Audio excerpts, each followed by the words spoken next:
In today's video, I'm going to teach you how to use DocuSign Dropdown fields effectively. This simple yet powerful feature can greatly enhance the way you gather information, making your documents more interactive and user-friendly. Let's dive right in. First things first, head over to the DocuSign homepage. Once you're there, locate and click on the Template option.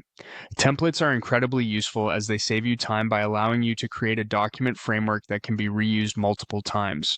After that, navigate to My Templates. Here you'll find a collection of all your existing templates, making it easy to choose one you've already created or need to modify.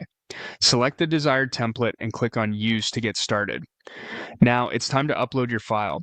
You can either click Upload or simply drag and drop your document into the space provided. This action uploads your file to the platform, preparing it for further modifications. Next, you'll need to fill in a few key details. Start by typing in the name and email of the recipient. This information is crucial as it determines who will receive the document. Following that, specify the subject of your email. A clear, concise subject line is essential as it sets the expectation for your recipient. Moving on, craft a message to accompany your document. This message gives you an opportunity to provide context or instructions to your recipient, ensuring they understand the purpose and urgency, if any, of the document they're receiving. Once everything looks good, proceed by clicking Next. This step prepares your document for the field customization phase, where you'll be able to add drop-down fields. In the field customization screen, look over to the left-hand side and locate the drop-down options. Click on Dropdown and then drag it onto your document where you'd like it to appear. This is where you create dynamic content that your recipients can interact with. After placing the drop-down field, click on Add Option. This lets you customize what appears in the drop-down menu. You can type in the different options you'd like to provide in the field.